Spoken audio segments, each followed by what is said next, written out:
First, a couple things about myself. I'm the chief writer at Test Cafe.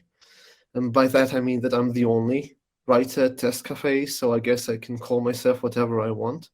We are an open source end-to-end testing framework written in JavaScript. In my spare time, I do street photography, so if anyone's into that, just visit my website. As you can probably tell, I haven't spoken in public since college, and I'm really anxious, so just to keep your expectations low. The title of my talk is Docs as GUI, Simple Rules to Follow when Writing CLI Documentation. It's primarily aimed at people that document developer tools and command line tools, but I hope that everyone can find something worthwhile in there somewhere. So the main point that I want to get across, if you only remember one thing, is that when your product doesn't have a graphical user interface, your online documentations start serving this purpose. What do I mean? Well, when you're developing a command line tool, you aren't really developing something interactive. Of course, there are exceptions to this rule, like Emacs and other feature-rich pseudo GUI applications for the command line. But when it comes to my product, at least, we're developing a fairly straightforward command line application, right? There's not much in the way of interaction. So if you want to interact with the application, you need to know what you want, and you need to know how to get it, right?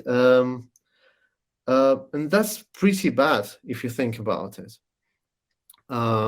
Because you don't always know what you want, and you don't always remember the order of the arguments and the flags and yada yada. So when you hit this communication wall, where do you go? You open up a browser and you go online to read the docs. So in a way, the docs become the primary face of your product. And we all know the saying that if it walks like a duck and if it quacks like a duck, it still might not be a duck, but it's worth treating it like a duck.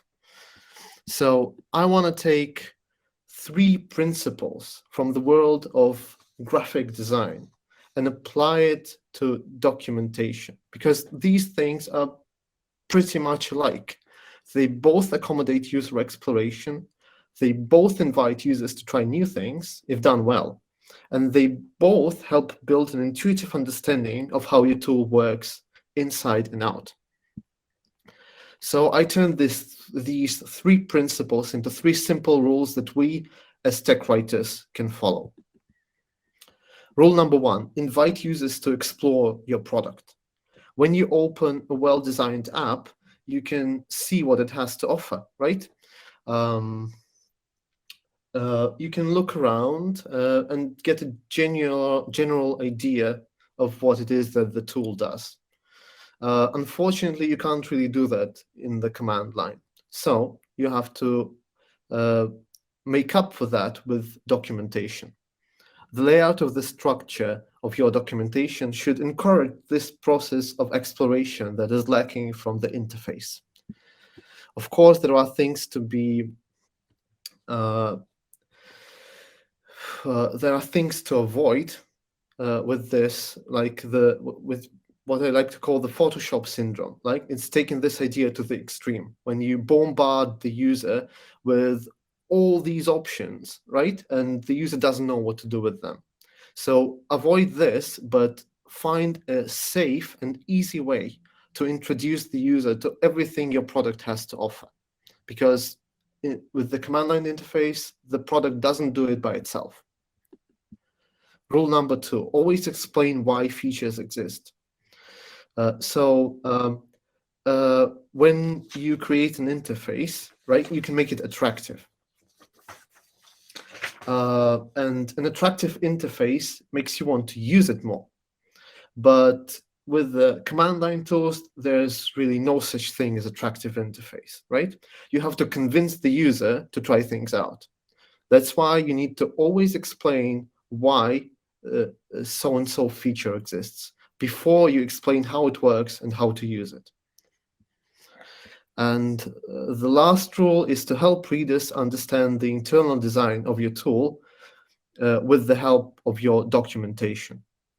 So when you look at real-life tools like, let's say, musical instruments, when you look at a guitar or at a piano, you can sort of get an idea of how they work intuitively, right? And this intuition later helps you master the tool. Again, to some degree, this applies to applications with graphical interfaces because they can use visual language to hit at connections between different parts of the application. But command line tools are completely opaque. They don't even give that much feedback about what's inside them. So you need to use your documentation to make up for that. So that's it. 3 simple rules from the world of design that you can apply to your documentation and make it better today. Thanks.